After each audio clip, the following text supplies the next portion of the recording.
So I'm in a coffee shop at a prominent hotel in downtown Denver, and I'm talking with a homunculus of a man whose excellent reputation in traditional hospitality absolutely precedes him. And he says to me, true hospitality is about the heart. It's never purely transactional. And what is true hospitality with heart, I say? Or rather, I start to say, but he interrupts me. Well, I don't say this to brag, and being a woman, I know your instinct already knows that I prize humility as the greatest virtue. By the way, is that a new outfit? Let a deep breath be my first word, I say, as a mantra to myself. So, what is true hospitality with heart? And then he didn't even hesitate in his response. He said, transactional hospitality is robotic, formulaic, people just parroting trendy language. So, empty words is what you mean, I say. No spirit infusing them. I'll tell you, there is nothing I like more than being lectured about hospitality by an arrogant, chauvinistic man in hospitality who has created a facade so thick that he himself doesn't even realize he's an arrogant chauvinist. Talk about empty words. Transactional hospitality just leaves you feeling vacant, abandoned, misunderstood, and alone. Not unlike the empty words that he just shared with me, left me feeling in this very conversation. It's really disappointing when people in hospitality are inhospitable. I mention this because it's so easy for all of us to get lost and miss the way of hospitality, whether it's indoor or outdoor. I came across an article on LinkedIn by Nick Perslow, which opens, "The big boys are entering glamping." It's a well written article, and I want to be absolutely courteous and respectful because I genuinely respect what Isaac, Ben, Blake, Nick, Irene, and so many of us in experiential outdoor hospitality are committed to creating. The hotel chains need to ask themselves an important question, Nick says. I think we all need to ask ourselves that same important question. Do you understand this business? Instinct says they'll possess a level of arrogance, says the article. Instinct? My instinct tells me, assuming because Marriott is in a position of power and authority in the hotel space, they are incapable of expressing the creativity and heart that Nick, Isaac, Irene, Blake, and so many others have so effectively accomplished in the experiential outdoor hospitality space is short-sighted. I really believe that. In my opinion, the essential thing that is overlooked is that hospitality goes beyond a concept that we can label traditional or label it new. It's actually a way of being in the world. It's a disposition that is always other-centric. It is the spirit of a thing that creates legacy because its very nature transcends labels. And we miss the point if we rigidly argue one method of delivery over another. Sure, experiential outdoor stays are lucrative. It's a growing segment of travel, and small operators can successfully use virtually just Instagram and influencers to market their properties. It's fantastic. However, while small operators excel at curating unique stays, traditional hospitality does bring unparalleled advantages. They have marketing power, those big boys. They have global reach and the ability to attract top tier talent because they can offer very competitive benefits that people really do need, especially in hospitality. I don't know if you're familiar with, and I don't know if I'm pronouncing this right, but the Albergo Diffuso model, which rose out of an effort in Italy to revive small historic Italian villages.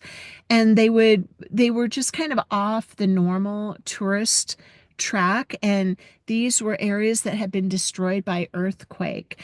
And in this area, the hospitality was just getting really creative with ways to welcome guests.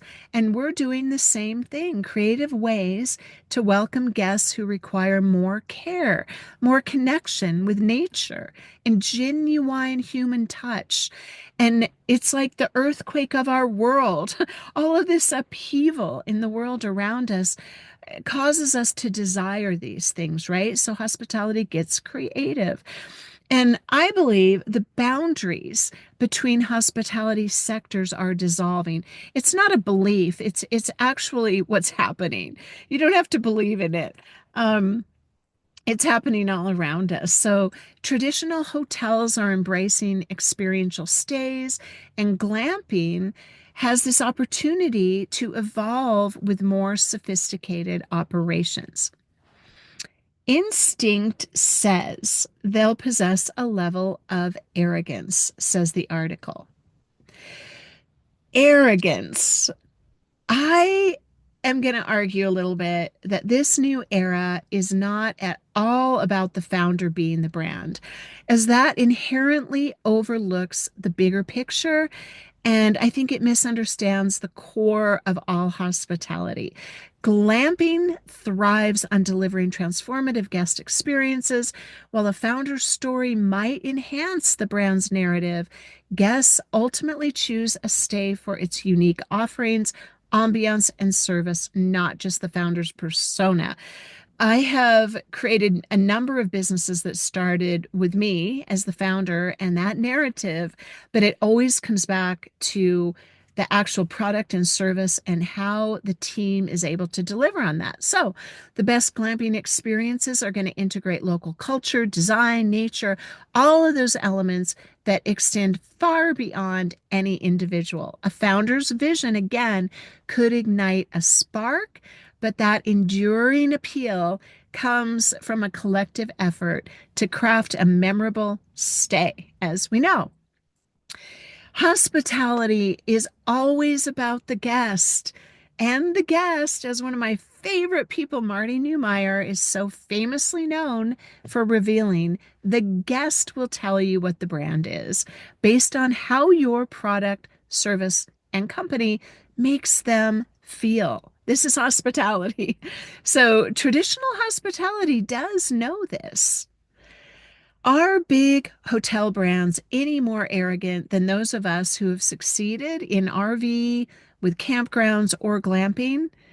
As long as we cling to our own perspective, I believe that we miss the very reason that all types of hospitality exist. Think about the Marriott's autograph collection because they demonstrate how traditional hospitality desires to and can adapt by embracing individual themes, very unique themes. What they're doing is just trying to do everything akin to boutique hotels. And similarly, if you think about that Albergo Diffuso model, and that's been practiced for years in Switzerland, I think too in Croatia and Italy, of course, they have shown how hotels can successfully integrate unique accommodations, community, history, nature experiences, and local culture into guest experiences. That is not necessarily new for a hotel. These big brands, and they will learn from startup operators. That's exactly what they're doing, right? And very quickly. So, small glamping operators are a little bit slower to recognize the value of adopting some of hotel best practices and expertise. Take, for example, technology or some of their other processes that could really professionalize the industry, make everything better for that person who matters, the guest. So I have been thinking about the autograph about Marriott, as we all have been thinking about Marriott. But over the last few months, I've stayed at five of Marriott's 200 boutique style hotels. I stayed at the ones in Colorado as well as Boston. And I actually have several close relationships with individuals who work for Sage Hospitality, which is the company that manages Marriott properties and most specifically the autograph collection.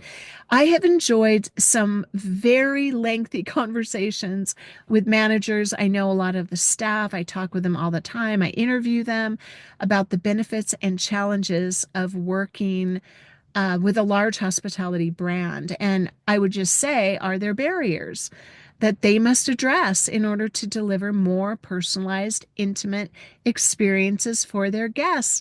Yes, definitely. And do glamping operators encounter obstacles to implementing effective practices and to train and maintain the best staff? Of course, absolutely. The first hotel acquisition of a glamping startup marks the beginning of a brand new chapter. These legacy brands have the resources, obviously, to elevate glamping globally, and their success is going to depend on their ability to preserve the essence of experiential hospitality.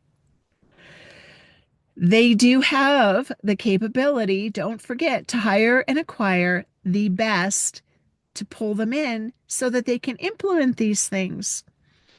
So, from my perspective, this marriage of glamping's magic with hotel professionalism will transform the industry. So, why not approach this transition with respect and humility? As the walls between hospitality, all the segments crumble, which we've been watching, this fusion of creativity and scale promises a golden era, I believe, for experiential outdoor hospitality. Both glamping and traditional hotel have so much to offer each other and much to learn from each other. And my hope is that both ends of the spectrum surrender to one constant that matters and that will survive any model. That is the heart of hospitality, not just empty words. The one constant that matters, the heart of hospitality, not just empty words. I'm Michelle Oliver. I am the host of this Friday morning or afternoon or whenever I can show up. Expitality time, the experience of hospitality, because the experience of hospitality does transform the world, one person at a time. And I wish you all a very beautiful Christmas. Merry, Merry, Merry Christmas.